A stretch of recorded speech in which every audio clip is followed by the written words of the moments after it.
Good morning, children. How are you? I hope you all are fine and healthy at your homes. Today we will study chapter number 6 from your book Footprint Without Feet. And your chapter name is The Making of a Scientist. Do you like scientists and their discoveries? So here is a chapter about the scientist discoveries. Have you ever discovered anything at home? कभी कोई चीज discovery, कुछ new creativity आपने की है अपने घर पर? Okay, how do you feel when your work being success? जब आपकी वो क्रिएटिविटी या आपका कोई वर्क जब सक्सेस हो जाता है तो आप कैसा फील करते हो? जब आपकी सब लोग प्रेज करते हैं, पेरेंट्स, फैमिली मेंबर्स सारे आपके प्रेज करते हैं, तो we think you feel very proud. Okay, have you ever heard the name of scientist Richard E. Bright? Have you ever heard the name Richard E. Bright, a famous scientist? Richard Bright, a famous scientist. How did a book become a turning point in Richard's life? Richard's life, a book किस प्रकार से turning point बनी उनकी life में, किस तरह से उन्होंने आगे सक्सेस हुए, and what is the discovery he discovered in this chapter. What is the discovery? The scientist Richard Bright discovered a butterfly's phenomenon and how a butterfly developed. So in this chapter we discuss about the discovery of the famous scientist Richard E. Bright. So to more understand, let's read this chapter. Okay, children, this is a story about Richard E. Bright, a famous scientist, the making of a scientist. Richard E. Bright has received the Sarales Scholar Award and Scaring Plug Award for biochemistry and molecular biology.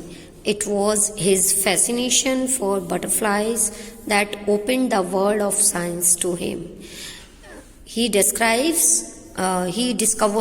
4 butterflies.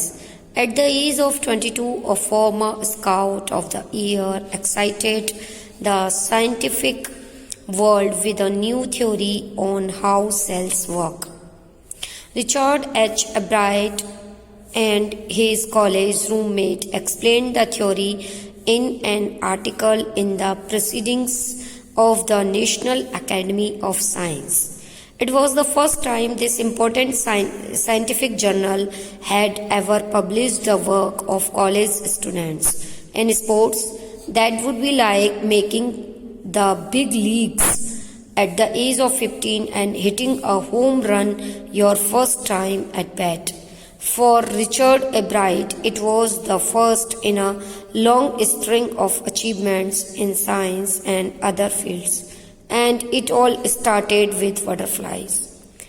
An only child, E. Bright grew up north of Reading, Pennsylvania. There wasn't much I could do there. He said, I certainly couldn't play football or baseball with a team of 1. But there was one thing I could do, collect things. The scientist liked to collect different types of things. So he did, and did he ever. Beginning in kindergarten, E. Bright collected butterflies with the same determination that has marked all his activities. He also collected rocks, fossils, and coins. He became an eager astronomer too, sometimes stargazing all night. From the first, he had a driving curiosity along with a bright mind. He also had a mother who encouraged his interest in learning. She took him on trips, bought him telescopes, microscopes, cameras, mountaining materials, and other equipment, and helped him in many other ways. I was his only companion until he started school. His mother said after that I would bring home friends for him, but at night We just did things together. Richie was my whole life after his father died when Richie was in third grade. She was her son, spent almost every evening at the dining room table. If he didn't have things to do, I found work for him. Not physical work, not learning things. His mother said he liked it, he wanted to learn. And learn he did. He earned top grades in school on everyday things. He was just like every other kid, his mother said. By the time he was in the second grade, Ebright has collected all 25 species of butterflies found around his hometown. See following box. These are the 25 species of butterflies. Species and subspecies of butterfly collected in 6 weeks in reading Palinslevia.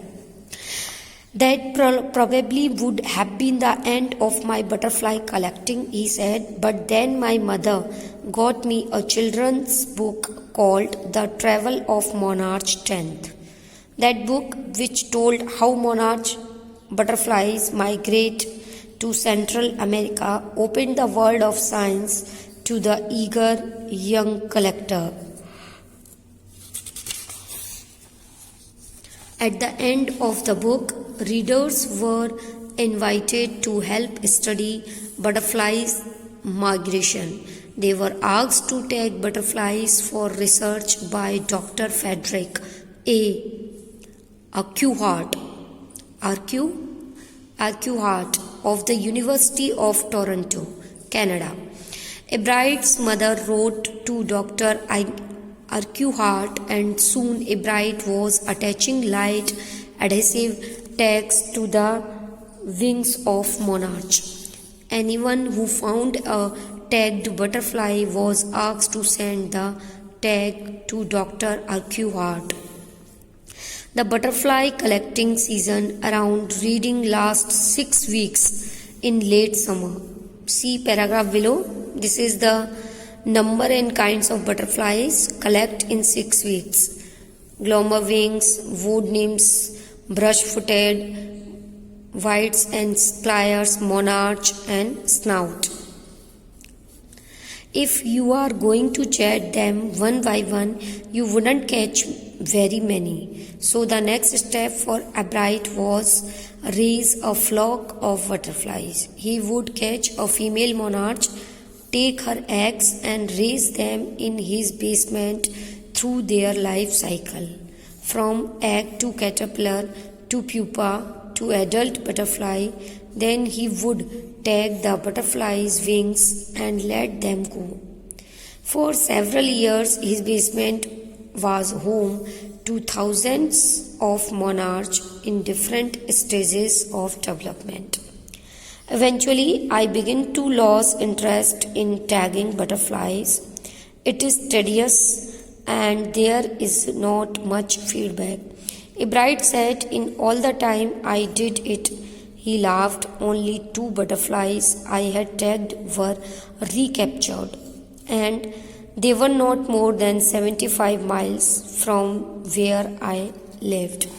Then in the 7th grade, he got a hint of what real science is when he entered a county science fair and lost. It was really a sad feeling to sit there and not get anything while everybody else had won something.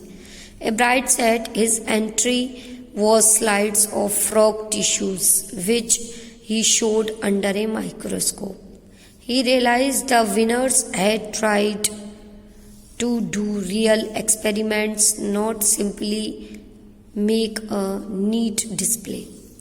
Already the competitive spirit that drives Richard Ebright was appearing. I knew that for the next year's fair, I would have to do a real experiment, he said. The subject I knew most about was the insect work I had been doing in the past several years. Ebright's project was to see whether, in fact, birds would eat monarchs. He found that a starling would not eat ordinary bird food. It would eat all the monarchs it would get. Ebright said later research by other people showed that viceroys probably do copy the monarchs. This project were placed first in the zoology division and third overall in the county science fair. How is the monarch butterfly top different from the viceroy butterfly bottom? क्या difference है? इन दोनों से difference अलग है दोनों का. Colour and wings. In the second year in high school, Richard Ebright began the research that led to his discovery of an unknown insect hormone. Indirectly, it also led to his new theory on his life of cells. The question he tried to answer was simple: what is the purpose of the 12 tiny gold spots on a monarch pupa?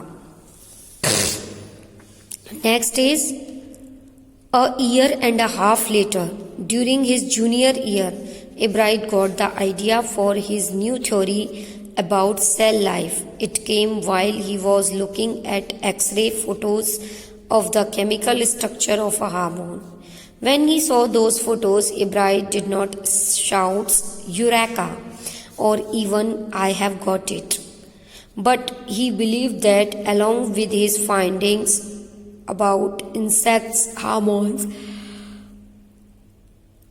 the photos gave him the answer to one of the biology's puzzles: how the cell can read the blueprint of its DNA. DNA is the substance in the nucleus of a cell that controls heredity. It determines the forms and function of the cell. Thus, DNA is the blueprint for life. Ebright and his college roommate James R. Wong worked all that night, drawing pictures and constructing plastic models of molecules to show how it could happen. Together, they later wrote his letter that explained the theory. Surprising no one who knew, Richard Ebright graduated from Harvard with highest honors, second in his class of 1510. Ebright went on to become a graduate student researcher at Harvard Medical School. There, he began doing experiments to test his theory. If the theory proves correct, it will be a big step towards understanding the processes of life. It might also lead to new ideas for preventing some types of cancers and other diseases. All of this is possible. The purpose of the spots on a monarch pupa eventually led him to his theory about cell life. Richard Ebright has been interested in science and since he first began collecting butterflies, but not so deeply that he hasn't time for others' interest. Ebright also became a champion debater and public speaker, and a good canoeist and all-around outdoors person. He is also an expert photographer, particularly of nature and scientific exhibits. In high school, Richard Ebright was a straight A student because learning was easy. He turned a lot of his energy towards the debating and Model United Nations clubs.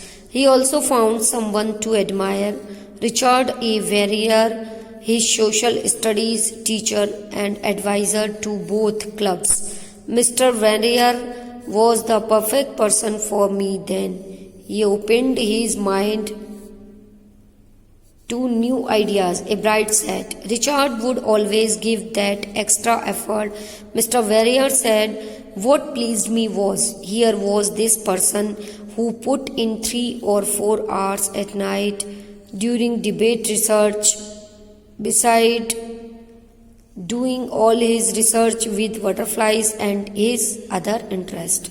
Richard was competitive, Mr. Verrier continued, but not in a bad sense. He explained Richard wasn't interested in winning for winning sakes or winning to get a prize. Rather, he was winning because he wanted to do the best job he could. For the right reason, he wants to be the best. All that is one. The ingredients in making of a scientist start with a first-rate mind and curiosity, mix in the will to win for the right reasons. Ebright has these qualities from the time to win for the right reasons. Ebright has these qualities from the time the book The Travels of Monarch X opened the world of science to him. Richard Ebright has never lost his scientific curiosity.